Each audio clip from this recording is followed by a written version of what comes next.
Hello, my name is Mark, and I want to welcome you to Gov School this afternoon. Our primary purpose today is pandemic procurement, and we're going to talk about some new opportunities that exist and continue to expand as monies are flowing from federal appropriations, and we'll walk through that today. In addition, we had originally scheduled to talk about the Department of Agriculture as it fits within procurement, but today we're going to switch over and talk about the Department of Justice as we continue our series on our federal agencies and try to, as we enhance our coverage of federal departments here at GovDirections. And so just as a reminder, this is a recorded session today, so please maintain your privacy. There is a chat room if you have questions, and individuals will be coming in and out, and we'll try to protect our security here as we do that. If you're not currently registered at GovSchool, you can sign up, and this basically is an alert mechanism to tell you about new sessions, and we have revamped our website, but you can just come here, type in your email, and then we'll make sure we'll notify you of those sessions. Today we have one, and regarding the pandemic procurement, this afternoon we have another for the entrepreneurial series that we're continuing to host. Our schedule is published here at GovSchool. You can come in and check that out at any given time. And then we also maintain a library now where our videos, some more recent ones that we've done, including those regarding the National Institutes of Health and the General Services Administration and FEMA emergency requests for spending, will be all within the library, so you can come to and we'll reference those. I will use today a PowerPoint presentation to help guide our discussion. And so what I'm going to do here is switch over to that and get that started. Okay.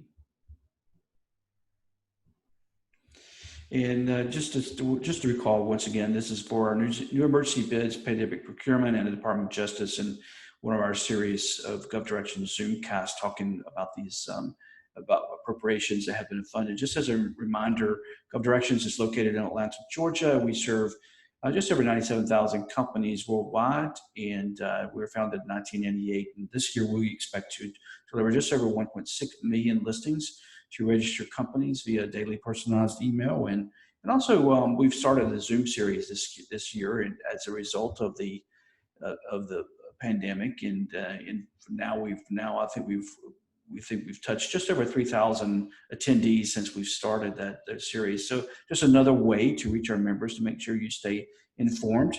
And we look forward to potentially having a podcast here in the very near future. Our agenda today, we'll be talking about the marketplace as a whole. And then one of our interns today is working with us this summer, is going to talk to us about the Department of Justice.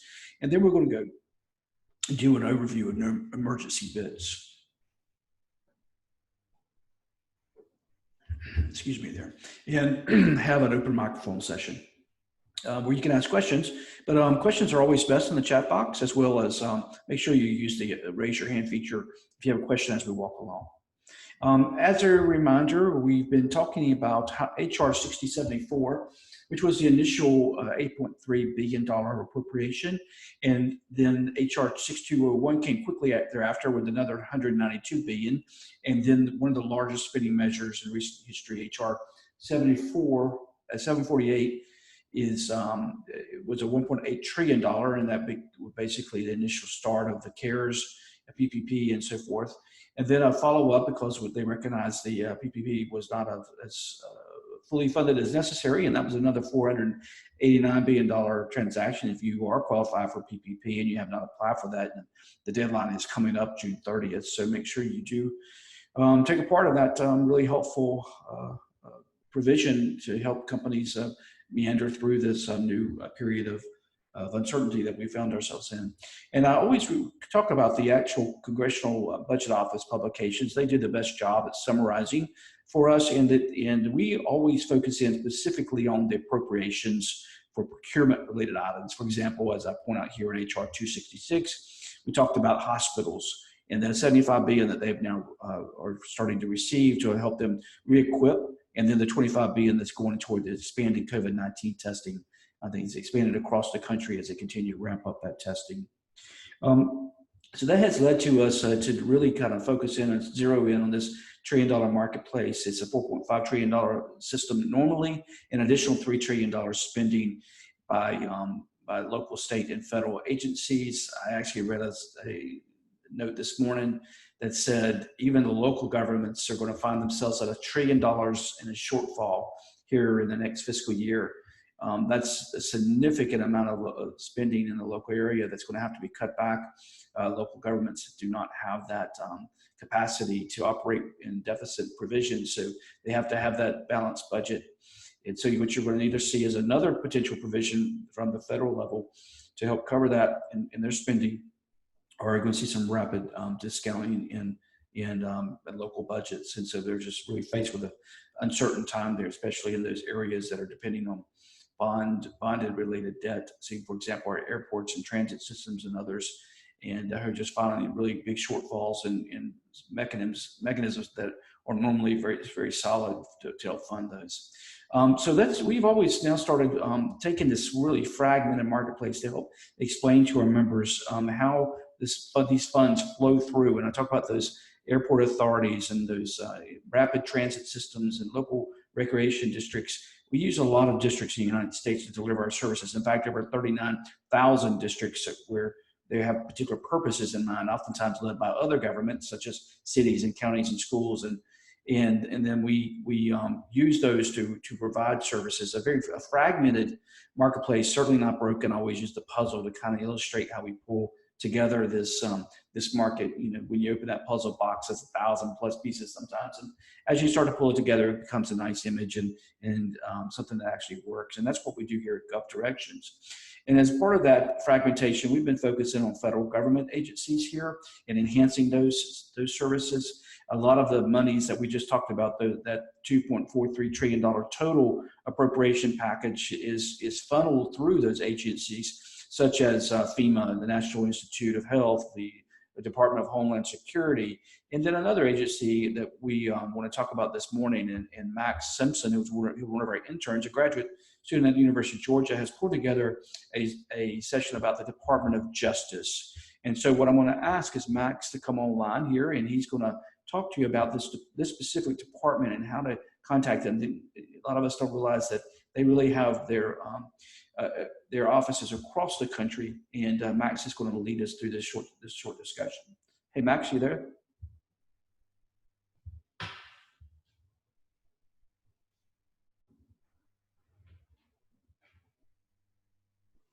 Hello, Max.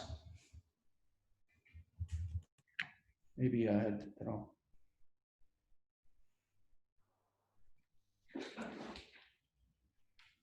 Well, Max, we're not hearing you there.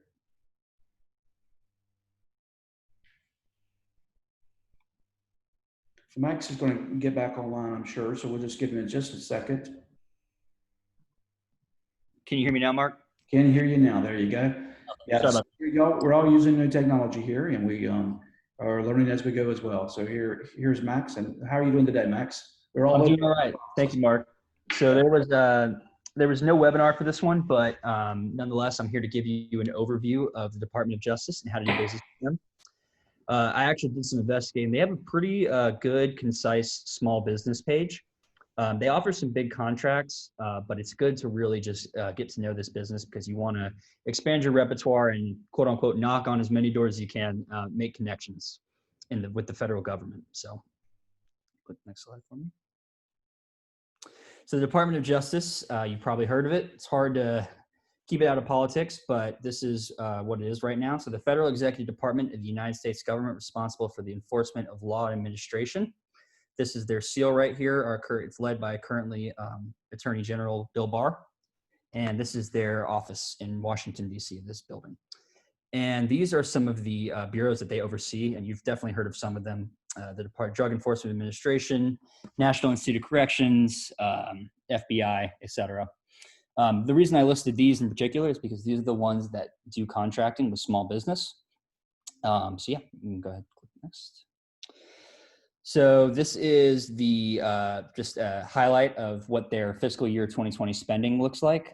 They have a huge budget of $29.2 billion. And this is just several of the,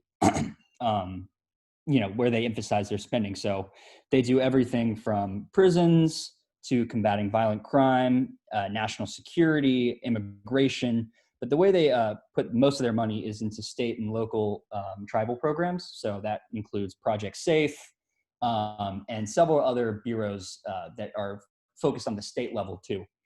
So they spend a lot in terms of defense and justice. Next slide, please. So again, the minimum requirements, and I just want to put this in case you weren't here last time, you're going to want to register with the System for Award Management, otherwise known as SAM, where you will get your DUNS number. And this is a number, so the federal government, you can be in the system, you can register, and they'll know your business. You're going to get a NAICS code as well, which will classify you as a certain industry. And therefore, from there on, it's much easier to identify bids, and it's easier for them to see you too, because you know what industry you fall in.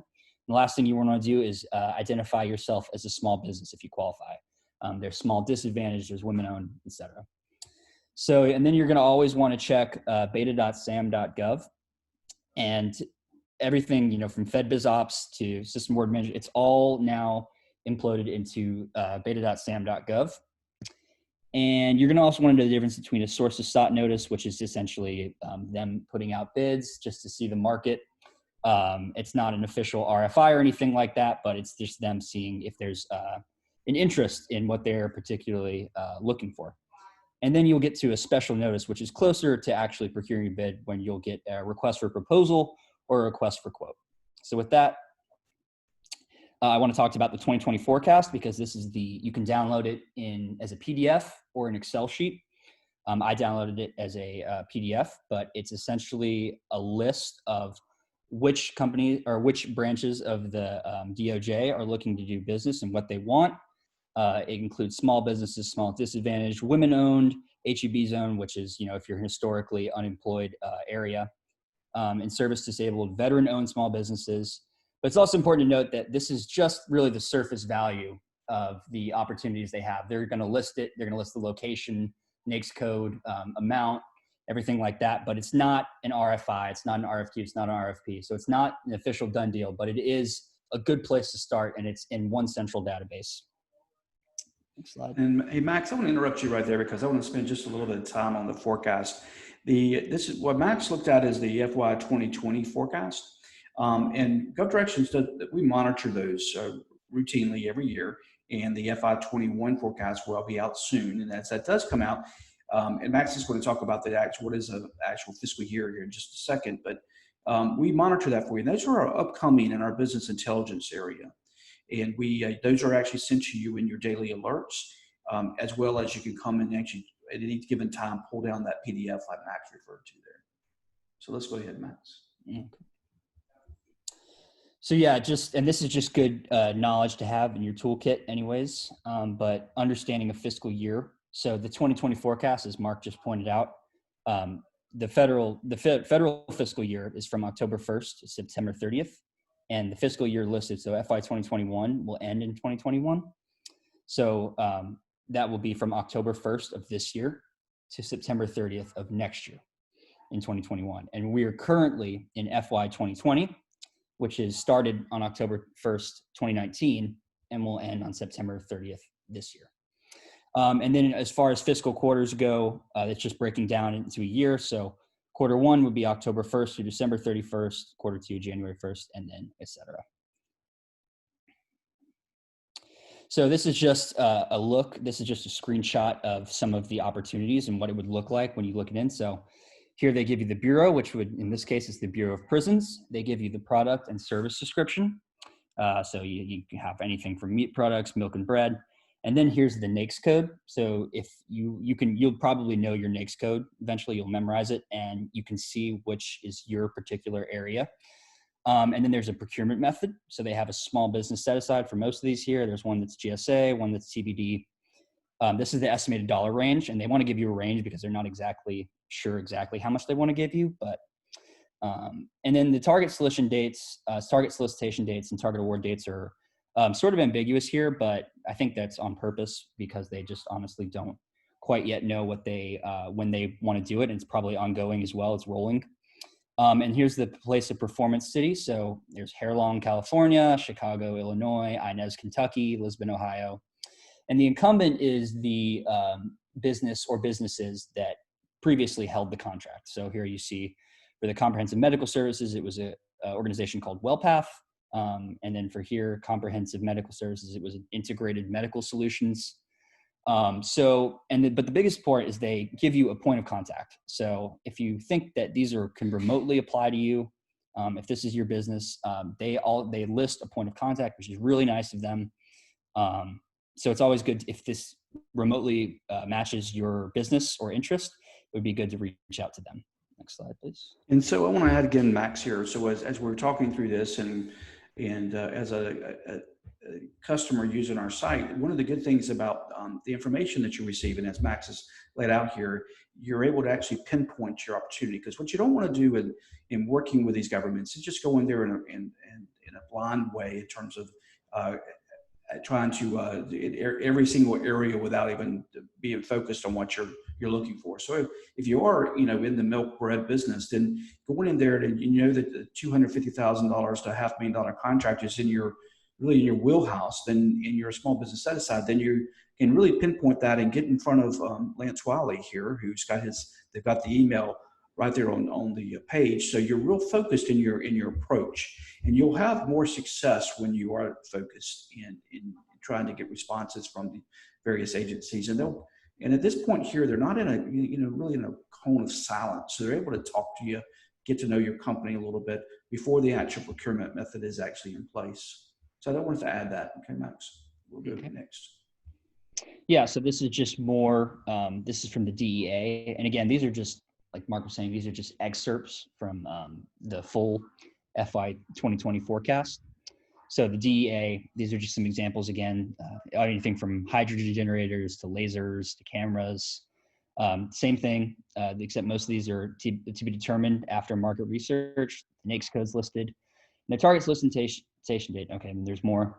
The FBI, and it's all similar here. You guys kind of get the gist of it. The solicitation date and the award date. And these are all, as you can hear, these are all new acquisitions. So there is no incumbent for the ones in particular here. Okay, next slide. And again, I compiled this list because these are some helpful contacts. This is all listed on their website, the small business page of the DOJ, but I thought it would be helpful to put it in a form of a graph so you can just see here what this is. And they are very helpful. They have all these phone numbers listed, all of these emails listed. And actually in the pre-COVID world, small businesses could actually schedule up to 4 15-minute appointments with these business listed in particular. That's going to be a lot harder to do now because obviously everything, the schedules have changed and everything like that. But from what I could read, the DOJ is pretty active in the small business world, and they are willing to work with you.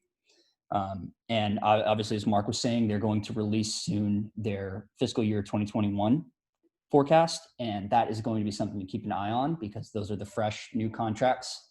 And unfortunately, all I could give you today was the FY 2020, but I hope that between these contacts and that this was helpful to you, and I hope you learned a little bit about the DOJ. So with that, I'll hand it back to Mark.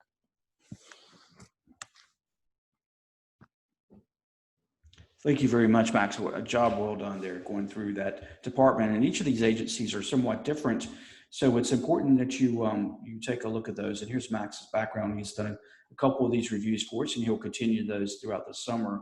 But just to reemphasize the importance of pinpointing the opportunity and not going in and casting too wide of a net in your approach. And so what I want to do now is transition to some of the actual procurement items that have been released in the last few days in the pandemic area, specifically COVID-19, and they continue to flow forward. The funds are really moving more rapidly now. These are just at the federal level first, and then I'll talk about some of the state and local. So if you have any specific area that you want to be to look at, make sure you type it in the chat box, and then I'll focus in on that. But here we have one for reference laboratory and pathology testing services in the Oklahoma area. This is for the Indian Health Services release, and they're seeking a contractor. There's a sole source issue for Vocera and COVID-19 in the VA. And we do still publish the sole sources, even though those type transactions are already spoken for, but you may have an alternative. And when they announce the sole source, they do allow you to have that opportunity to speak to the alternative.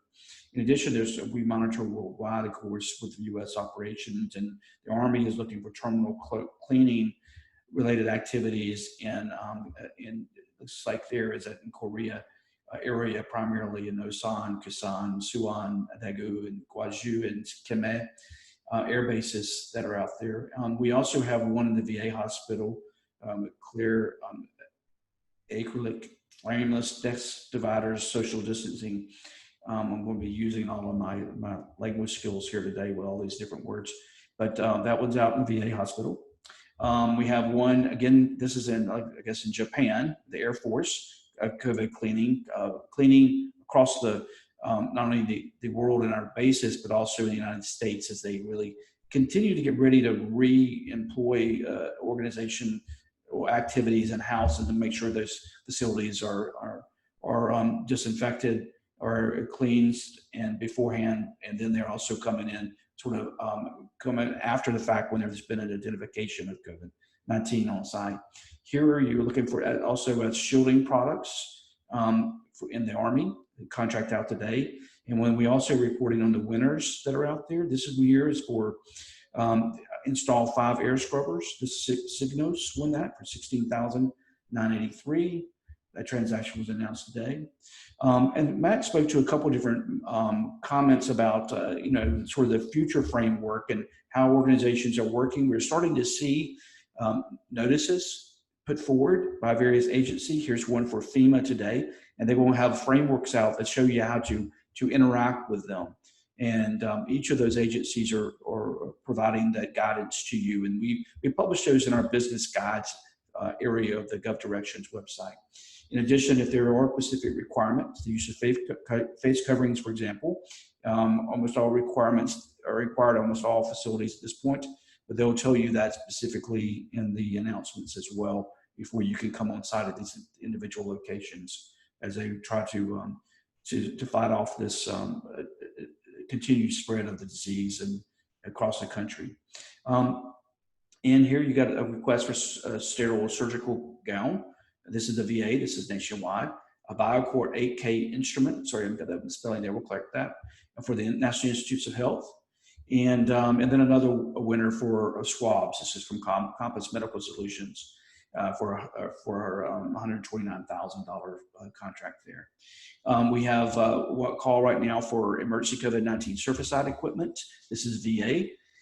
Nationwide. There's another one for modeling and prediction analysis. We've seen more and more consulting related activities in all different agencies. This is called for one of the Army. Vehicle cleaning and contamination. This is in U.S. Customs and Border Protection, I believe in Texas.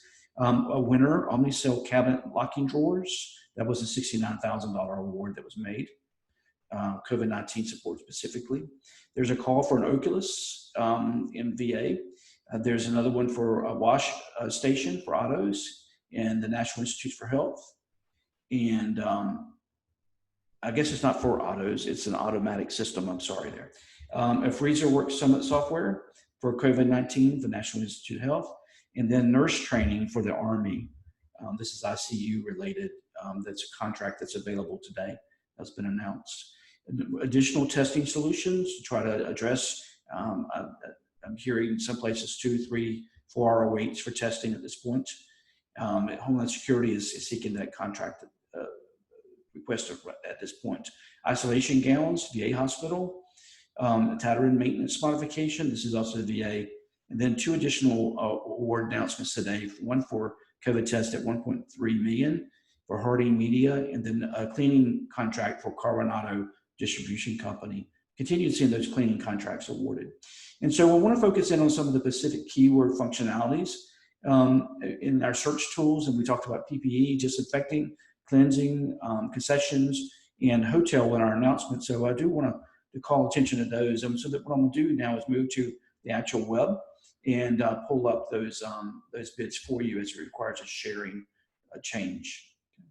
Whenever you're looking online at GovDirections, this is a real-time pool. And anytime you use a keyword functionality, we're going to give you a toggle bar with a keyword. And this one here pulled just specifically for PPE. And that meaning the toggle or any of these titles can be sorted inappropriately for you to come back and actually look at them individually. And so it makes a little bit more sense sometimes.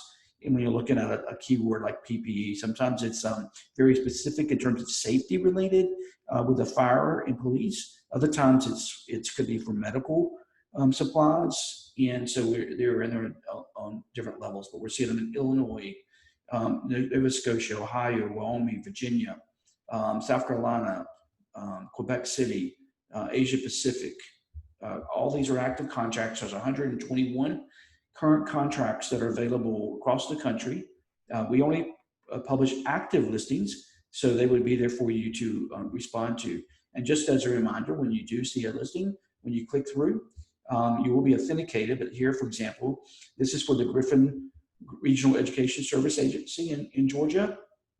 And if anybody on the staff's online, that's a misspelling, so we need to clean that up. But in Georgia, and so we have here a description of the actual contract. If you're not sure what that's at, you can map it. Griffin's just south of Atlanta. Main goal, though, is to get you to that original source so that you can actually work with them to on their actual call for bids. And so here, if you're not familiar with an RFP, generally they're giving you some pictures to help you out a little bit. Okay, very specific. You're going to want to walk through that RFP and then respond to them on what they're looking for. Okay, and so let's see here. Go back, and you'll see additionally other types of keyword searches that I had again pulled for you. 1 second here. We wanted to do hotel lodging. Here you'll see these contracts that are available across the country. These are both COVID related and non-COVID related, all in the hotel lodging category. Okay. Once again, pulling those up, walking through to the original source. This is for the state of Minnesota, where they're at today. Going back, you can use RFP categories as a way to identify. Going down to one of the 157 industry segments that we serve. Here's the cleansing, custodial. Bids that are available across the country, Alaska, Arizona. Okay. The COVID-19 related ones, specifically there with COVID, there post-COVID cleaning here in Colorado. That's an award that was made. When you are looking at an award, we'll tell you that award. You're able to walk through, go to the original source. And here we're finding this is the Coronado one that I mentioned earlier. Okay. So quickly moving you through, we also will always tell you at the very top here if it's going to be a set aside. This one was a small service disabled veteran owned small business set aside. Telling you that. Remember, you always have the ability to save information, going back to your save folder, and then working with that saved folder information. So here we are at the 29-minute mark, and I had promised you 30 minutes today. Are there any specific questions or any specific requests that you want to make at this point for searches? Well, certainly appreciate your time today. Make sure to check us out today at 4:30. That's a growing series, our entrepreneurial session. That's there. It speaks to the F's available are required in working in the space, especially as an entrepreneur. And Chris Hanks will help us with that. So I will stay on here, but at this point, I'm going to stop the actual recording, and you're able to leave. But I do have some requests here, and I'm going to go in and start looking at the individual searches as well.